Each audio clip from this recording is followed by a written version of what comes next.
Hey everybody, welcome back, and let's talk about my Chase Sapphire Reserve again, because my annual fee just posted, and it's usually a good time to reflect on whether or not the card works for you, and if it doesn't, what your path forward should be. Now for me, the Sapphire Reserve has been nice since I got it. I got it in March of last year when I decided to jump into the points and miles game whole hog. I got a 70,000 point offer on the card. I think I've explained to it in a number of videos. I'll probably put a card up at some point. But 70,000 points on $4,000 in spend in the first 3 months of holding the card. Knocked that out real quick. Was traveling for my best friend's wedding and knocked it out by booking 2 hotels in the Chase travel portal. Got that taken care of. Then I booked the rental car that I had for 10 times back, which was awesome. And I booked another set of hotels for the wedding, which I was getting 3 times points on, which was great.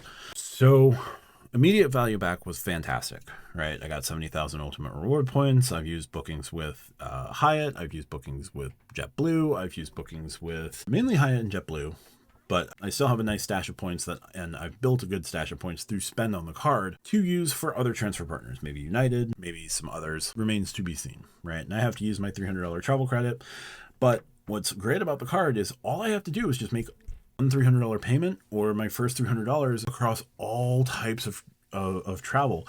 If I wanted to prepay parking at JFK for a weekend of travel, well, 6 days, I could do that for about $300.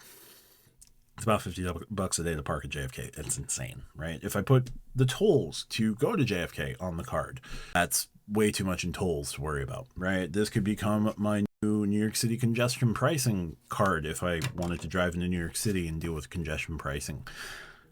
Trains exist, and I believe you should use trains in that instance, or, with rideshare, which they're going to see their prices spike. But anyway, neither here nor there. It's a really easy to use $300 credit.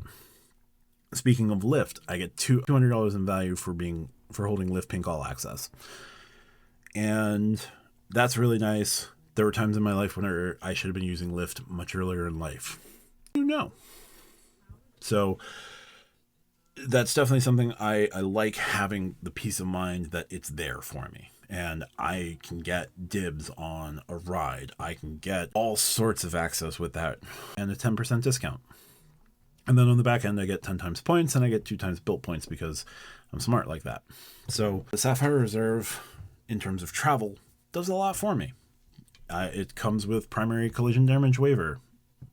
I haven't had to use it, but I like that it's there. I've only had to worry about that I've had the peace of mind with my Michigan trip earlier this year that I put on that card, that if anything happened, I was good. I didn't have to worry about my insurance or anything like that. If something had happened, I just go through Chase. So that peace of mind is really nice. And that is something I would definitely get over the American Express Platinum. That's something I get over the other American Express cards. They're all secondary. And if the Venture X has primary CDW, which I don't believe it does, it would move the needle for $395 versus $550, because Capital One keeps doing everything they can not to raise the annual fee, and they're taking a lot of things away, and I don't know how much they're going to be able to give back when that annual fee goes up. I'm worried that the next thing to be dropped is the anniversary points. Oh, but then it's an effective $95 annual fee and it's still great. Yes, but now something that you had will be gone. So we'll see. Anyway, this is not about the Capital One Venture X. This is not about the American Express Platinum card. This is not about the American Express Green card. And this is not about the Wells Fargo Autograph card or Autograph Journey, which I'm going to talk about those in just a second, because if I wanted to downgrade this card, I also don't have a lot of downgrade paths for this card. My options would be either a Freedom card. I'd probably have to go with the original Freedom card, just because I don't currently hold a Freedom Unlimited or Freedom Flex, which I'm probably never getting a Freedom Flex. If you know, you know. So I'd have to get the Freedom card, which is the same type of rotating category card. That's annoying, but that's one option, totally unappealing. And then there's the Sapphire Preferred. Sapphire Preferred is probably Chase's worst ultimate reward earning card. Why? Because it's getting bested by cards with no annual fee. It's not a good earner.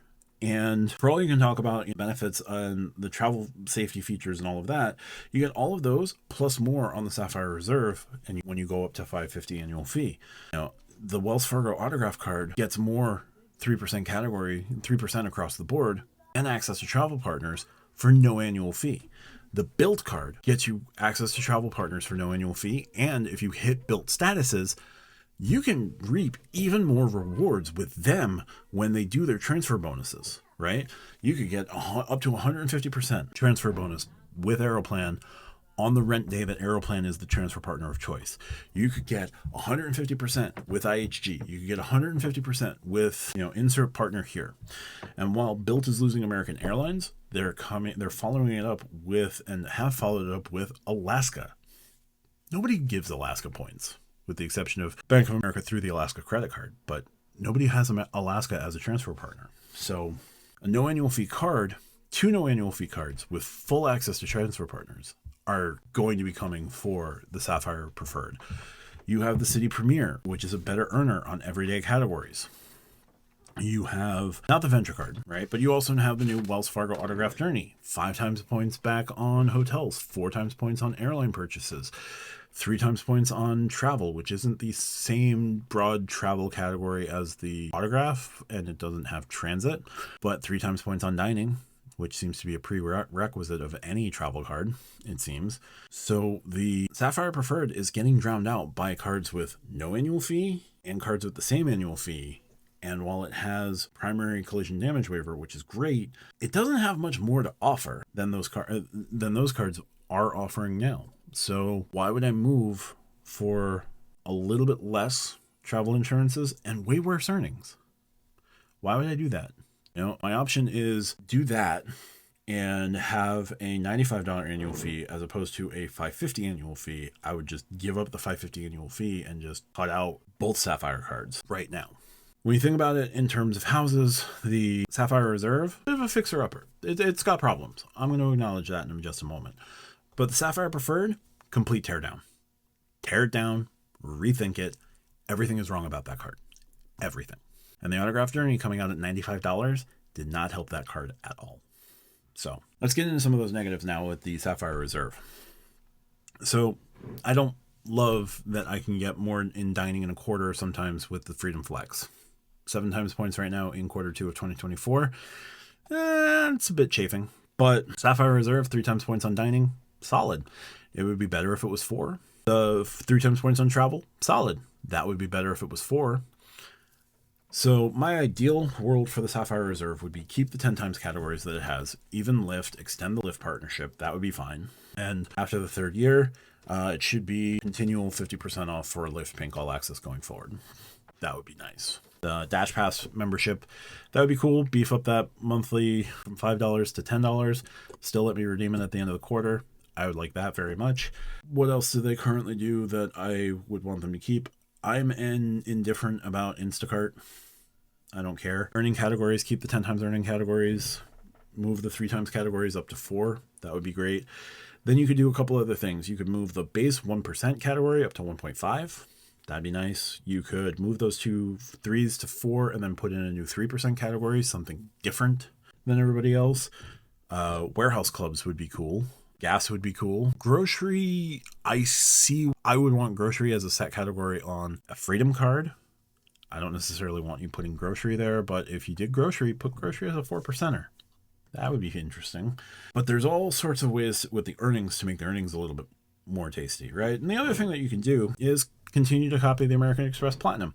The weird thing about the Sapphire Reserve is Sapphire Reserve copies from a lot of good cards, but they're cards all over the place, right? It's got a really high annual fee like the American Express Platinum. It doesn't copy the Platinum's statuses that the Platinum gives you, which is Hilton Gold or Marriott Gold. It has no hotel statuses. Let's get some hotel statuses on the Sapphire Reserve. And furthermore, Chase, let's get some more hotel partners, right? The Omni out there that you could engage to become a transfer partner. Sinestra's out there. For the Road Warriors, you could go down market to Best Western. They've got Best Western, you're going to have to know your properties, but wouldn't be a bad idea, especially if you're tacking in like Omni and Sinestra. There'd be plenty of availability. There'd be plenty of, okay, we've offered you 3 really nice programs. Here's another one at the lower end if you're going on a road trip and you just need a place to stay because we can't get Choice and we can't get Wyndham for whatever reason. So get some statuses that way. You know, you could offer what Founders Card offers in terms of Omni. You can offer, you know, whatever Sinestra tier. You can offer something above standard, right? High Discoverist would be interesting, right? These are just paths you can take that would make the card even more of a travel card. There is no chance you're going to get airline status on the Sapphire Reserve, but, you know, make the airport experience that much better by, you know, airport credits at grab and go locations, like the convenience spots where water is for some reason $8. You know, hey, your water, that's on us. That would help. More Chase locations like Capital One's, the Capital One landings. Just grab what you need to grab and go. Those sorts of things can go a long way. So the card is not without faults, but for me, subjectively, myself right now, this card works better for me and how I go about my spend, go about my daily life, go about my travel, compared to the other two big premium cards. Now, the one card that could definitely knock me off of this card right now could be the rumored Wells Fargo Beyond card. I have to see what it offers. If I made a bit more money and I could follow what Amex would want me to do and spend on a platinum card, the platinum card may eventually make more sense. But for right now, Sapphire Reserve is the one for me. So I'm going to wrap it there because the 3 other times I recorded this went well over 20 minutes. Oops. And yeah, let me know down in the comments why you think I'm wrong. And, you know, like what I do, hit the like button, hit subscribe. Feel free to do those things and watch my back catalog. Thank you so much for your time. Enjoy the rest of your day. Bye for now.